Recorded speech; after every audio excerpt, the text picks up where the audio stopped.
Well, first of all, welcome Hi, everyone to Rose. the Women Are Worthy Network show. We are so excited because we have the queen, Dawn Robinson from In Vogue. We were Thank talking you. formerly of In Vogue. Formally, Now, yes. yes, now, Dawn, I'm going to keep it real with you. Let me read some of the comments. D. Angel said, mind you, just saw this blast and shared on Facebook just now. Thank you. Rose of Wow. Sharon said, oh my gosh, excited. Love you, Dawn Robinson. No, Love Rose, you you can't too, love her more Rose. than me. No, no, no, no. You can't love her more than me, okay? But Oh I'm my going to share God. her. Now, Thank you, Jackie. let me go back and say some things. And I feel like ripping off my eyelashes right now because it's going to be a tear fest and it's going to be tears of Wow. joy, okay, Dawn? Oh Because gosh. when In Vogue first came out, you Yes. were the one that I gravitated to. It was you and Maxine, and then I Right. came over to you, right? Wow. Because there's Yes. something about you, Dawn. It was, you just had this chutzpah, as Jewish people would call it. You Chutzpah. had, Yes. I yes, love you had chutzpah. this chutzpah. And I want to know if you can go back and talk to us and tell us like where you're from, because I don't want to fan out right now. I want you to tell. Where are you from, baby You're girl? so cute, Jackie. I'm from New London, Connecticut. That's where I was born and raised to about 14 years old. And my dad lived in New York. My parents were separated when I was 4 years old. So my dad was 2 hours away. So we would see him. My sister and I would see him every Christmas. Sometimes even on our birthday, he would come out and surprise us. He was very active in our lives. So it wasn't like our father was never there. But we would see him and go visit like for Christmas, like I said. And sometimes after school was out in the summer, we would spend the summers with him. So he decided he wanted to move to California. He moved to Los Angeles, and my mom and him were talking. And she said, well, I want to move to California too because I want the girls to still be close to you, but I don't want to move to LA because I don't know anyone there. Right. I do not want to stay with you and the girls staying with you. So my cousin Bernice had moved to Oakland, California, which was about a 5 or 6 hour drive, depending on. I drive fast. I get there in 4.5 hours, but it's about a 5 hour drive to LA. So we were close enough to my dad, but far enough away that he wasn't all in my mom's business. He didn't feel like she was over his shoulder. You know what I mean? They just kind of made that agreement with each other. And then from there, that's when I got in the audition for In Vogue. So I don't want to go too far ahead, but Right, that's where I right. grew up at. So I Well, I was have in. to read some of the comments because Dee said something. I think it was Dee who said, yeah, Dee said, and I agree with her. I'm We still all here. I'm listening. So I'm doing something, but I'm listening. Go no ahead. problem. Dee said we gravitated towards Dawn because she had the funk. She just Oh had my God. you did, you did. Can you please sit your behind back down because we want I to am see your sorry. face. You know, you had that thing about you. You had that, I almost thought you were the lead person because of, you just had that Wow. leadership qualities in there. Yes. Now, Thank now that we you. know you were from Connecticut, you went there. I want to say something to you, and I said it before we started the show. Damn, Yes. do you age? Did you find like the youth serum? What's the word? There's Little sister. there's serums. I was telling you about the serums. You can go to Marshalls and get all kinds of like vitamin C, hydroxyquin or something like that in it, and vitamin C, but none of those serums will work if you're not telling yourself that you're young. And it's really the conversation that we have with each other. There's a quiet conversation in our mind's eye, not outright with our mouths, but in our mind's eye. The thing that we talk about all the time: as soon as you wake up in the morning, you're brushing your teeth, you're going over your whole face, and you're like, oh my God, I'm getting wrinkled, I'm doing. We start taking ourselves apart mentally, and when we see someone else or another woman, most times we're just like, anytime we get a comment or they say something nice about us, they're like, oh no, this old thing, or oh my gosh, I'm getting so old, but thank you so much for saying that I look good. It's like we never take a compliment. And the conversations that we have with ourselves all day long, these quiet conversations in our head, are about, I'm getting older, I'm not this, I don't look as good, I wish I was 24 again, or I wish I was 21. All of these things we don't accept where we're at. And then we also believe with society because they're putting out magazines all the time. And the magazines, Mhm. I've been looking at magazines since I was a kid, and my mom would say all the time, you take those magazines and you cut out the pictures after I spent all this money on the magazines, and then you put them on the wall. And now I'm using all those skills that I used in the magazines, putting them on the wall, is looking at fashion. So I understand it now. It's kind of like we didn't know it was going to be used for that. But I remember all the commercials in the magazines, and they still have them. Youth serum this, Go to doctor this and get, injections and get Mhm. Restylane. I think it's called Restylane. It's like they tell us all the time how we're getting old. They don't say that to men as much. But to women, they definitely target the market. And when you see commercials, even on TV, they're talking about aging, anti-aging this, anti-aging that. Um, and so I just tell myself, I'm like, I am so young. I'm so beautiful. I feel so good. My body feels amazing. This is the only vessel we have. And there are people that wish they could be here that died. And I'm like, they're, people that we go to school with. So my best friend and I always talk about a lot of the people that we went to school with that are dead now. They didn't make it to 50. They didn't make it to 55. We both turned 55 at the same time. And I'm just like, so I've had a conversation with myself for a while about how I look. And I don't want to be 21 again, but I wish I was 21 with the wisdom that I have now, but that doesn't work that way. The conversations that I have with myself now are, okay, I'm here in this place. I am 55 years old, but if Wait, if wait, you wait, can, wait, wait, wait, wait, wait, wait, wait, yeah, wait. You're not gonna run past that. You're not gonna run past that. I said it twice. That's my I second know, time and I'm saying like, it. you are see, and that's what I'm talking about. We look at the numbers and we think you're supposed to look a certain way. Exactly. Damn, you look good. Damn. Wow, Jackie, thank you so much. Thank you. But I do. I keep saying, first of all, Prince was all, when he was alive, of course, was all about age is just a number. He didn't look at that stuff at all. He never let himself say, I want to put 50 candles on a cake. Him, Prince, Madonna, and Michael Jackson would turn the same age at the same time. So when each one of them would turn 30, they would all three turn 30 or 40 or 50. And so when Prince turned 50, he's like, there's no number. The planet is billions of years old. That's old. And the planet is still here, and the planet is still growing, and you see trees come up all the time, and grass and flowers and babies born. So the planet isn't saying, oh, I'm so old, I can't do this anymore. No, the planet still exists. So when you put it in perspective of age, it's like, thank God we're still here. We made it past the age that a lot of our friends died in high school or after high school. And it's all about how you feel and what you feed your body. I'm not good with that yet, because I still eat junk food. I still eat a lot of crap that I should not eat, but I feel good. And now I'm starting a new resurgence in my career with all these interviews. It's like, oh my God, like, Father, thank you that I'm still here. D says that was the golden three. Rose said, hello, everyone. Loves to everyone on this feed. Miss George says, what a beautiful soul. One of the reasons I'm attracted to you, and I have no problem saying that, because I feel like talking to you, it's like a sister girl. It's like, nope, this is not our first time speaking. It's like it's like we're kindred spirits. And I love that about you, because you've always had that free bird. Like, you were free when you were with En Vogue, when you were Lucy Pearl. You marched to your own. You were the drummer, and you marched to your own beat. I always felt that. You were one of those, like, look, don't mess with me, okay? Don't mess with me. I'm not one to be messed with. Well, so don't mess with the group. I was very much like the feisty little sister that wouldn't shut up. I'm not going away. And no, we need to be paid more money because we did. So I'm not going to go forward. But yeah, it was always that. Even when I was 16, I was in a contract with this guy named Daryl Clifton. And, back then there were no books to read or anything about the music business. There was no one that I could ask a question. And I got a contract. He gave me a contract and I signed it.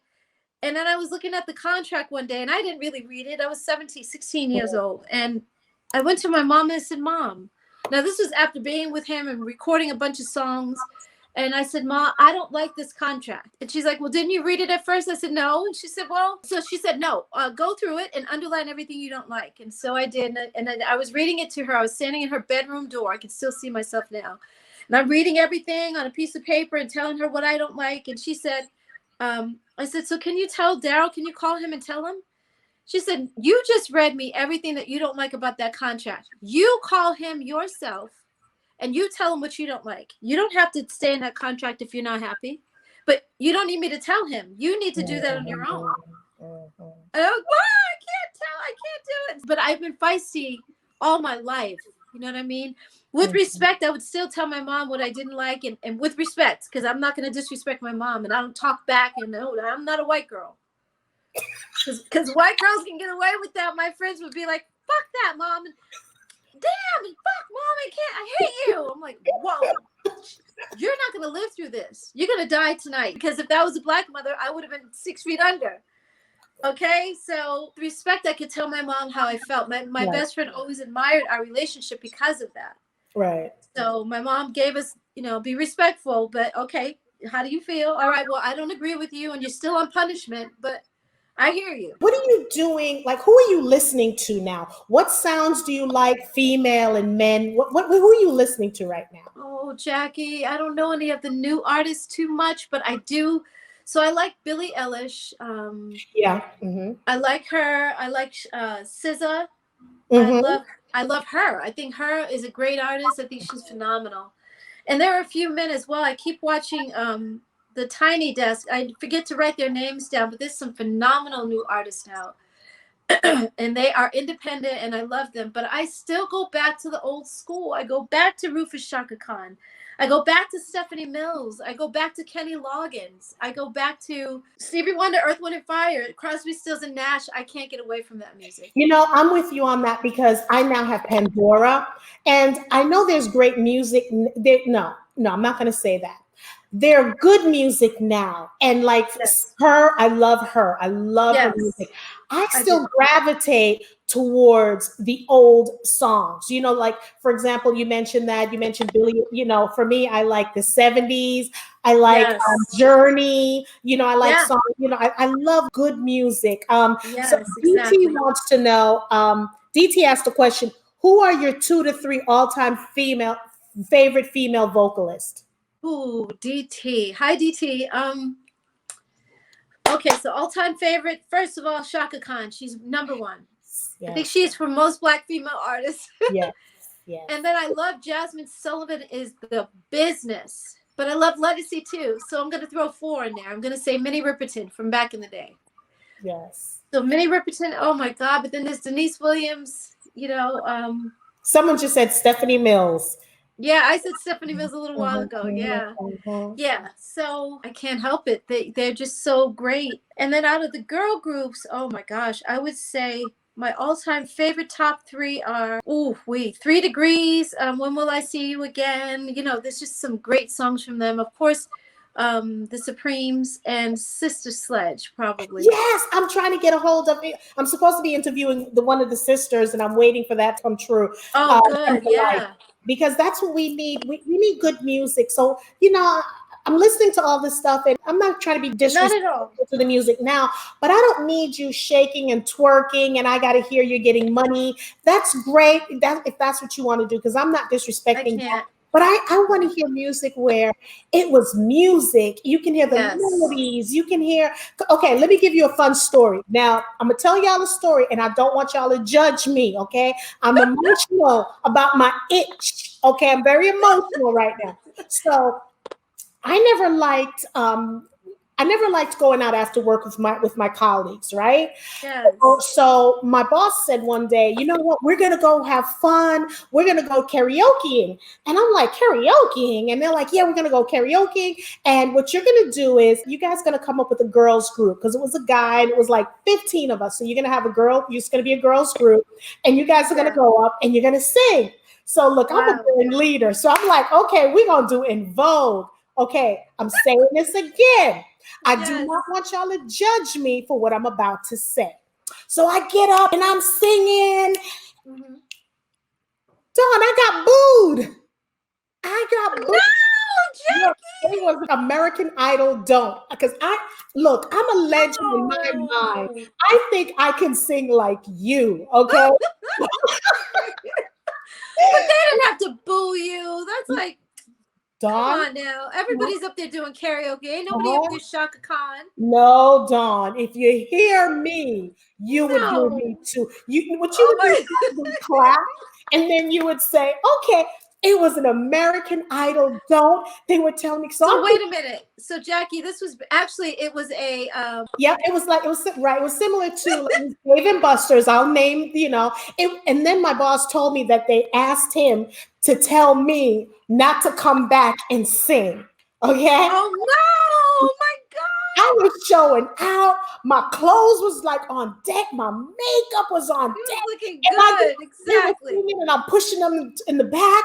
Like I was, it was like, you have Gladys Knight and the Pips. So I'm like, I'm Dawn, and in Vogue. And I'm pushing them in Exactly. the back and I'm singing, I'm like, They I was, let you have it. They were like, no, ma'am. No, man, no, not when I tonight. You tell will you, not. I saw the eyes and I thought the eyes meant that, wow, she can sing. And I was like, what's going on here? Then all of a sudden the music stopped. Why are they stopping the Jackie, music? They just jealous. God. It was humiliating, but it's fun. You poor baby. I hope you had fun though. No, they booed me and told me not They to come booed back. you. Oh, I know it. To hell with those people. What do they know? Yeah, what do they know? So I just What do they became know? jealous. So then when I started seeing American Idol doing those little outtakes of people who think they can sing and they can't, I I think haven't about seen me. that. Oh So my that's why I God. was saying, what's the show in New York? The Apollo? Apollo. Yeah. Mhm. Yeah. So the little Sandman comes out with the Yes. cane and takes you off stage. That's what. No, it was worse. The music stopped. And I'm like, Oh still my singing. God. So when the music stopped, I actually heard my voice. But I didn't think it was my voice. I thought it was my background's voice. I thought it was Cindy's voice because I told everyone who they were. So I thought it was Cindy's voice. Oh my God. Wow. Wow. It was my Wow. voice. No, So Jackie, it was you. It was you, Jackie. yeah. So I have to realize I can't be pretty and beautiful and do everything. And You can be beautiful, but you may not have the talent, the yeah, singing talent. That's yeah. all. That's all. So that You was got funny. the looks. Oh my God. So now for me, I don't go to karaoke. I don't want to see it because it Exactly. triggers me. It Yeah, triggers. you want to get up. You want to get up again and Yeah. sing that So song. I'm not allowed to do that. So I just thought I'd share that story with you where I Yeah, felt. that's a good one. That's hilarious. That's funny as heck. I love it. So, Wow. okay, so now I want to ask this question because I created this platform for women who, Uh-huh. we can motivate souls and just have fun with each other and talk about what we're doing. You've been with a Yes. girl group, you've been solo. Why is it important that women support each other? I've been in a grad group too. So with two guys, That's right. roughly, yeah. Lucy Pearl. It's important for people in general. We separate each other. You're a girl, I'm a guy, you're a Democrat, I'm a Republican. It's all these separate things, but I understand as women why the need for support is necessary. You know what I mean? I get Right. that. Mhm. And a lot of times, unfortunately, we have this jealousy or this crap in a bucket mentality of just black people as a whole, men and women. In my case, that was it with my groups, both groups. I think it's important for women to support each other because we still have a long way to go. We became eligible to vote, and it even took a long time for black women, even after women had the right to vote. It took black women, I think, another 5 years before we actually could. So we still weren't even seen as equal at that time. But it's very important because we don't have that support a lot of times. We don't have that. We have that glass ceiling and we only go so far. And it's like with men, they still don't want to see us win. There's a lot of men that still have that. I try not to put myself in a box, in a category where I even need people, men or women. I feel like at this point, especially, the internet is it's good and bad. There's really good stuff on there and there's bad stuff on there too. And especially when kids get a hold of the internet, there's predators, that are out there. But other than that, besides that, if we can get rid of the predators, there's a wealth of information. And today you don't need people. I don't need the major labels to support me to do a record anymore. I have a direct line to the fans myself with my website, dawnrobinson.com. I'm building that now with social media. Once you get into a position, then you look for the proper women that you want to be around that are actually going to be supportive and not jealous. There's this jealousy that happens. I don't understand that because it destroys everything. Jealousy is silly. It's fear. And behind fear is always like this whole everything crumbles when there's fear. It's important to support each other, but if you don't have women around you yet, you just wait for the right team to come. That's what I'm doing. Actually, I literally had a conversation yesterday with my attorneys for the first time. I got some attorney, and I say attorneys because I reached out to one black female attorney, and she lives in Los Angeles, but she said, I've only been doing this entertainment thing for about 3 years. I don't feel like someone in your caliber. I think you need someone who's got a little more tenure on their background. And I want someone to help me with this because you're iconic. And I'm saying this in her words, not mine. But she just felt like I've been doing this for such a long time. She didn't want to destroy anything. So she wanted to get a team of people around her. And she did. So yesterday I had a conversation with 2 Black female attorneys. One that had more experience in the business, been doing this a long time. And she also understands, actually, she said she doesn't do litigation. But I'm hoping that I don't have any kind of litigation, that I have no lawsuits and I'm good and everything is great, because I don't like litigation. It's stupid. If you can't work it out, like, let's talk. This is why things broke down. This is what the communication was. This is why we got to get it back together, if possible. If not, we go on about our way and everything's good. So yeah, I have it now. I'm building my team. I feel so good. Well, we're sending white light your way. We're sending positive things because, Dawn, you're a talent that cannot go away. We need your voice. Wow. Because you kind of teased me, and I'm in my feelings with you because after you left En Vogue, then yes. I'm like, okay, I'm gonna forgive you. Then when you got into Lucy Pearl, baby, I was like, yes. And then when you left, I'm like, yo, look.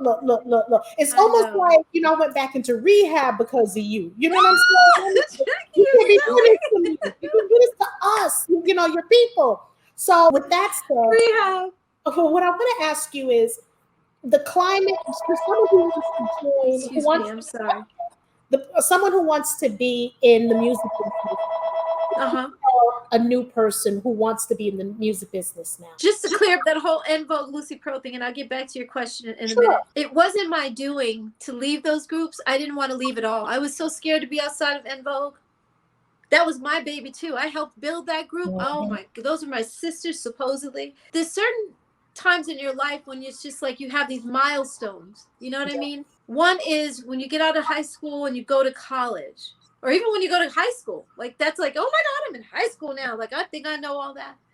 And then when you go to college, and then when you buy a home, or when you get married, and when you have children, or when you start your career. And that was the start of my huge career, like this on a global scale. I'm not just doing local, like I started out by singing in local bands in my hometown or in Oakland, California. And I was doing little, work here and there in the studio with people. Recording stuff, just kind of getting my chops together, but I didn't know anything about the music business. So that was my introduction into the world of music, the business of music with Cindy, Terry, and Maxine. I helped build that with them, and now I'm outside of it. I felt like you find out your boyfriend or your husband cheated on you, that feeling, that gut, like, oh, I've been there. You can't catch your breath. You're just like, oh my God, my world is falling apart. So that was huge for me. And then it was the same thing with Lucy Pearl. The jealousy was there. But Lucy Pearl was different because it was a one-off from the beginning. It was only supposed to be one album.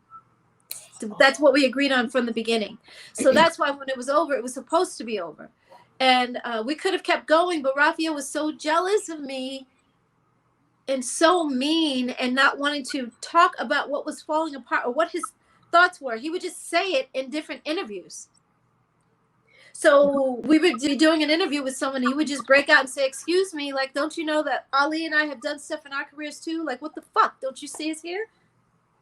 Whoa! Okay, wait, whoa. Like, whoa. Yeah, and so that kind of thing was really like ugly, and I started to see it crumble. Almost like, we're done. We're done before we even get started. We could have gone on to do another album, but because of his jealousy and silliness, and because I lost my house with them, it was hard to go forward. It was really, it was really difficult. So what I would tell a new artist today, to answer your question, I would tell you guys, new artists that are listening, if you're solo, you have nobody to talk to except the people around you, your team. They have to be very close to you, and you have to bring up all the things that you don't like. So for instance, if you're being offered a record deal, make sure you talk to your attorney and go over your contract yourself, but then ask your attorney, what does all this mean? And let them, I don't care how many days it takes you to understand what you're reading. Make sure that you understand that you understand that you know without a doubt what it is that you're getting ready to sign. And if you're not happy, make sure that your attorney puts in the things that you're not happy with, takes those out, has them take them out. No, we don't want that, but we want this. No, we don't want that, but we want this. Okay, we're okay with that. It's a give and take. And with us, it was 100% take from the label. And we didn't know, even when we asked our attorney what those answers were, he explained everything, we were still confused. But we didn't have the luxury of time and we didn't have the luxury of money to pay him for more time. We only had a few hours with him that day, and that was it. He was getting up to, okay, gotta go, y'all, when we were done. He was like we only paid for a certain amount of time because that's all we had, money-wise. Right. So I would tell a new artist to make sure, if you're a group, talk to each other. It's like literally being in a relationship. You have to talk to your significant other, or else things fall apart. Because assumptions get made. Somebody gets angry because they think somebody's saying something. Assumptions get made, like I said, and it just starts to break apart from there. And because that thing wasn't talked about, that thing just gets bigger. It's that elephant in the room, and you're like, before you know it, oh my God. It's like huge. And that is what happened with En Vogue.